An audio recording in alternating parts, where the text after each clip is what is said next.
All right, aeromedical factors. We're going to be talking about aeromedical factors to prioritize safety.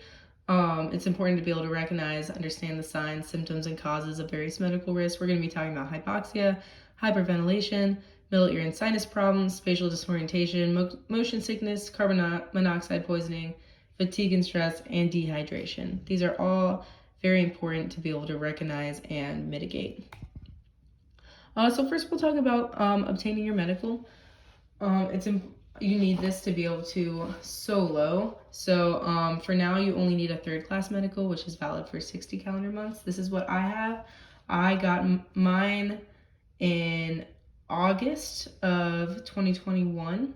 So mine would expire on August 30th of 2026.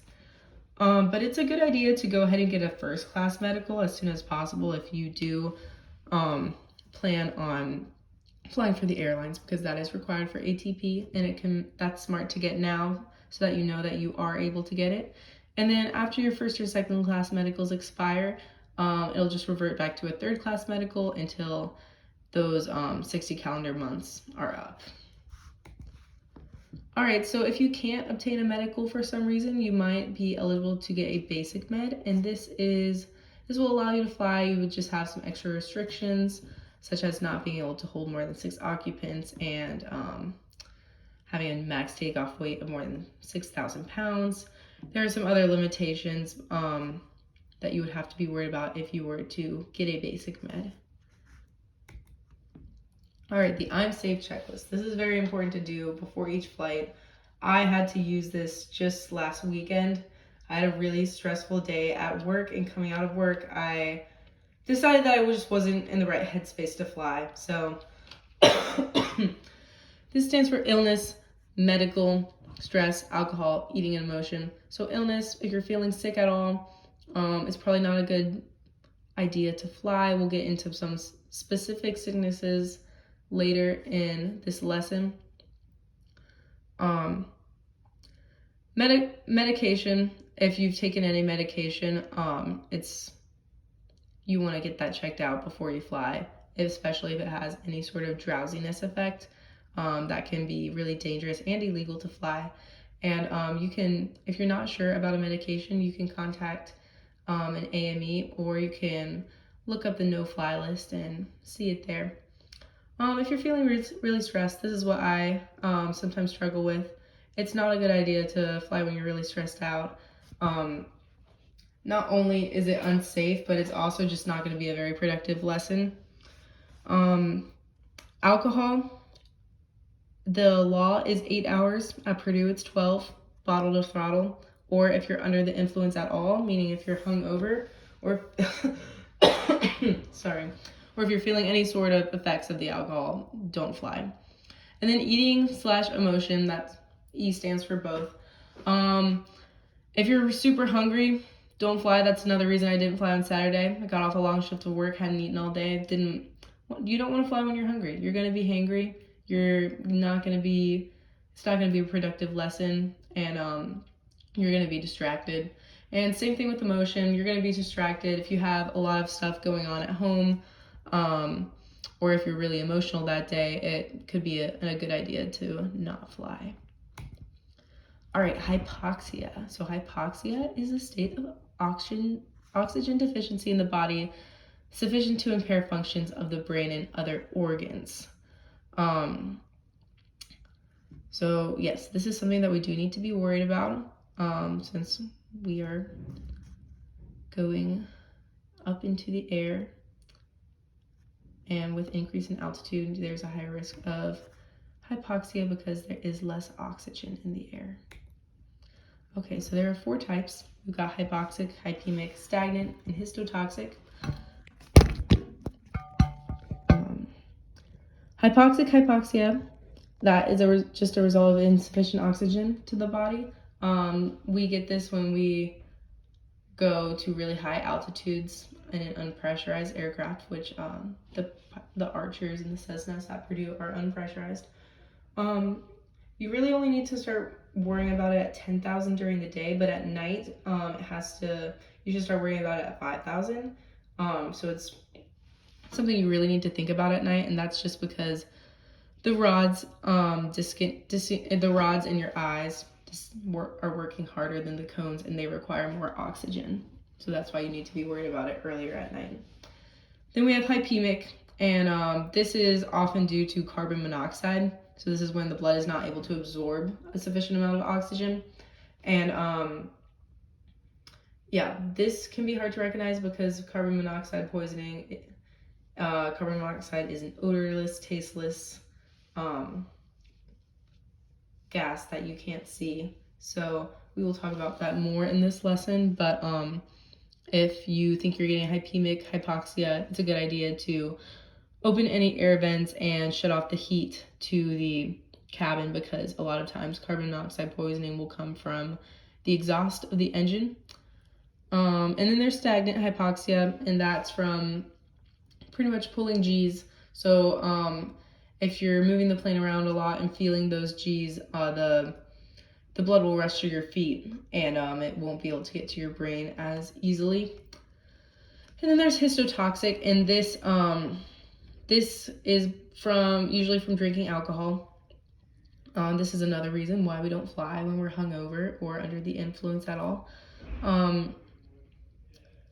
And yes, impairment of cellular respiration, and it's caused by alcohol and drugs.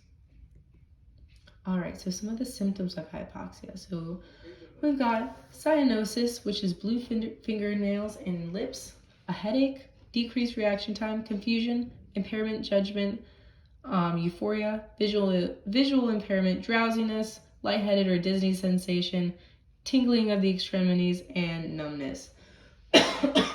So these symptoms are different for everyone, but one thing to note is that they will be the same each time. So if you ever get a chance to go into a hypoxia chamber that the FAA sets up at certain conventions, it would be a great idea to do that. I did it a couple weeks ago, and my symptoms were pretty subtle. I experienced some confusion, a little bit of a headache, and decreased reaction time.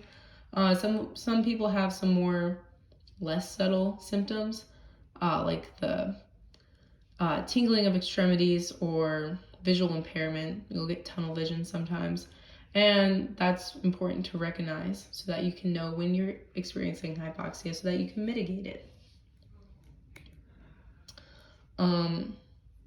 So here are some of the effects of hypoxia. This is a chart with a list of altitudes and time of useful consciousness. 20,000 feet, 30 minutes or more.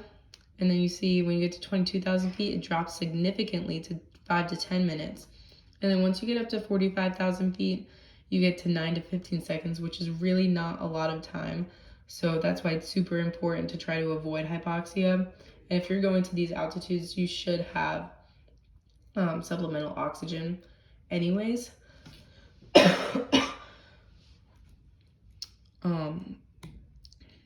And then here's how to correct it. Use supplemental oxygen if you have it.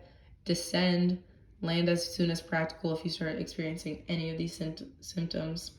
The FAA put out this rule for using supplemental oxygen. 12,500, 30 minutes, you have to have oxygen available.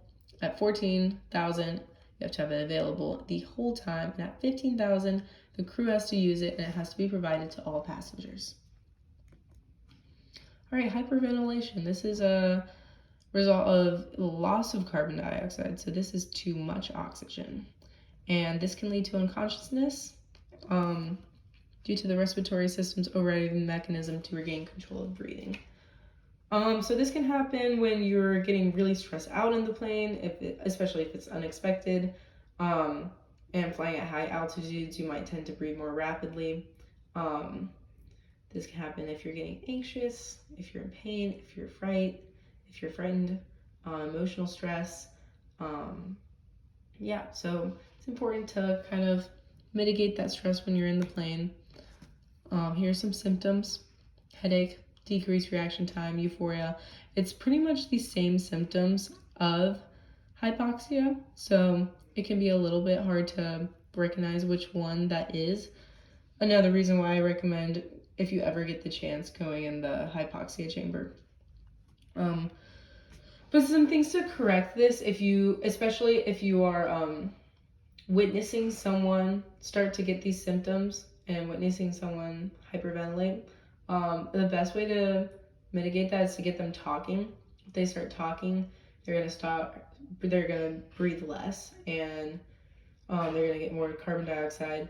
Breathing into a paper bag, that's a pretty common one that most people know, and just like forcing yourself to breathe normally. All right, middle ear and sinus problems. So, these are caused by the outside pressure being different from the pressure on the inside of your ears and in the middle ear and nasal sinuses. A big cause of this is congestion. So that falls under the illness in the I'm safe checklist. If you're congested, it's probably not a good idea to fly because this is painful and we don't want pain. But climbing and descending will also cause you to have this pain. It's just because the pressure on the outside of your ear is pressure on the inside, and to correct it, you can pop your ears, and you can hold your nose and kind of breathe out until you equalize the pressure. If it's caused from you descending, a way to kind of mitigate that is to do the downward step maneuver. So fly down and then level out, and then fly down again, and then descend again, and then level out again. This will cause the pressure change to be less rapid. Chewing gum or swallowing can also equalize the pressure because the movement in your jaw will be able to equalize the pressure. All right, spatial disorientation. The definition: the lack of orientation regarding position, altitude, or movement of the plane in space and vestibular system. So this is when you kind of don't know which way you're turning or which way the plane is going. This is caused by a very sensitive motion sensing system in your inner ears. Pretty much you have tiny little hairs in your ears, and you have an ear fluid, and when you turn, the movement of the fluid sends a message to your brain telling you which way you're going. But we can't rely on this because a lot of times it gives us false illusions of which way we are moving in the plane. Here are some of the common illusions. We've got the leans, when banked attitude is entered too slowly, when a pilot corrects it too quickly, the body senses that motion, and this causes overbanking in the opposite direction, entering a steeper bank to the original side. Pilot may lean and perceive vertical plane. All right, and the Coriolis illusion. This is often caused with abrupt head movements, especially in IFR conditions. And by the way, if you're ever in IFR conditions, you should be instrument rated unless you have a safety pilot. But this is caused when you're in a turn long enough and then you do an abrupt movement in the head, and it makes an illusion of you turning or accelerating on a different axis, and it may cause the pilot to correct in a incorrect way. Now I have a graveyard spin. Pilot executes a proper recovery from a spin. However, this causes the pilot to sense the aircraft to be in a spinning in the opposite direction, and then they will correct it by putting the aircraft into its original spin. We have a graveyard spiral, which is a prolonged turn that causes the pilot to think that they are in level flight when they are indeed in a turn. It is normal for an aircraft to lose altitude in turns. The absence of turning sensation makes the pilot think it is a level descent, causing the pilot to pull back. All right, we got the somnographic illusion. Rapid acceleration during takeoff can create an illusion of being in a nose-up attitude. The pilot will push down, and the rapid deceleration will do the opposite. Inversion illusion, abrupt change from climb to straight and level will create the illusion of tumbling backwards, and this will cause the pilot to push into a low nose attitude, which is incorrect. And elevator illusion, abrupt upward vertical acceleration, usually by an updraft, can create an illusion of being in a climb. Pilot will push the aircraft into a low nose attitude. Okay, so to correct for spatial disorientation, you want to prevent flight into IFR conditions, especially if you're not instrument rated. But you just got to remember that you can't fly by the seat of your pants. You can't trust your instincts. You can't trust that fluid in your ears. You have to trust your instruments and just look at your instruments and not which way you feel that you're going. Okay, so motion sickness. This is a lot of times caused by anxiety or stress. It's really common in new pilots, and your brain is receiving conflicting messages about the state of your body. The symptoms will be not very subtle, so you should be able to recognize them: discomfort, nauseousness, dizziness, paleness, sweating. You want to avoid turbulent conditions. If you are feeling not any of those symptoms, open fresh air vents and focus on something outside the plane. And then land as soon as possible. Carbon monoxide poisoning. So this is very dangerous. It's a colorless, odorless, tasteless gas, and it comes from the combustion of the engine, and then it can get into the cabin and prevent your blood from carrying oxygen. And this results in hypemic hypoxia, which we talked about earlier. So this is caused from the combustion of the engine, and some of the best ways to, and when we turn on the heat, it causes the exhaust from the engine to come into the cabin to heat the cabin.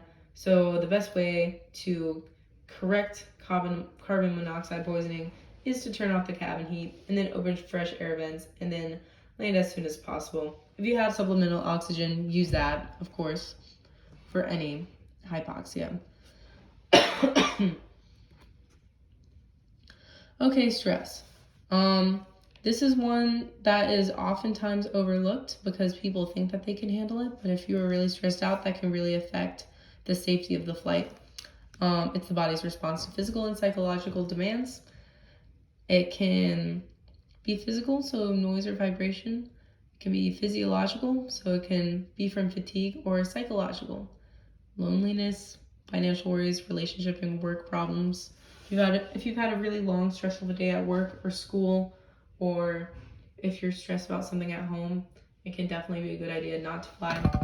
There are two types of stress that you need to know about: acute and chronic. Acute is kind of like if you have a test that week and you're stressed about it, that's acute. Chronic, it can be the same thing, like if you have, but that's more if you have a test that week and then you don't study for it and you have a test the next week and you just keep having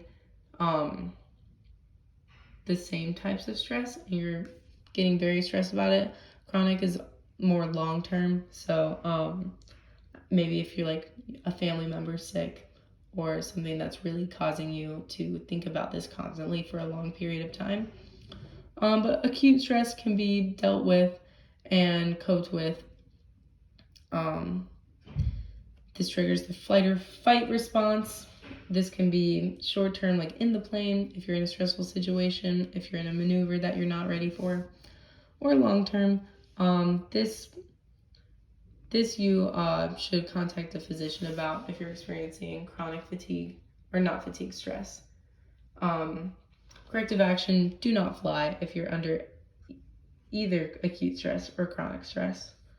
It's just not a good idea and it's not going to be productive. Fatigue, same thing. We've got acute and chronic. Acute stress, acute fatigue, maybe you didn't get a good night's sleep that night, or maybe you went to the gym or had a really long day at work and you're really tired, and it's not a good idea to fly if you have acute fatigue. Chronic fatigue, this is only getting a couple hours of sleep for consistently for weeks or months, and this is a lot harder to correct. You should contact a doctor if you are experiencing chronic fatigue. But causes of acute fatigue, we've got mild hypoxia, physical stress, psychological stress, depletion of physical energy, and sustained psychological stress. The effects, you're not going to be able to fly, you're going to be distracted, you're going to be weak, you're going to be irritable, and that's not safe. So do not fly if you're experiencing fatigue. That's why it's on the I'm Safe checklist. All right, dehydration. This is not something a lot of people think of in flight training because you're only flying for about an hour and a half. But if you're flying for longer than an hour, you probably want to have a water bottle in the plane with you, because at high altitudes the air is drier and can increase the rate of water loss from the body.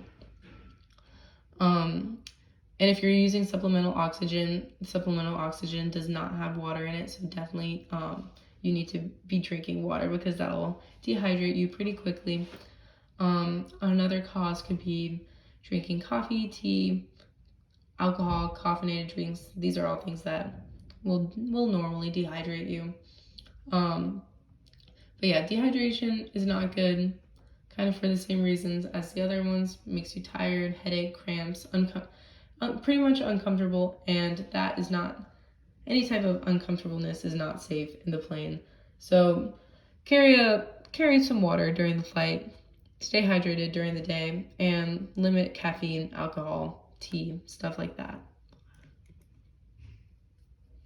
All right, alcohol.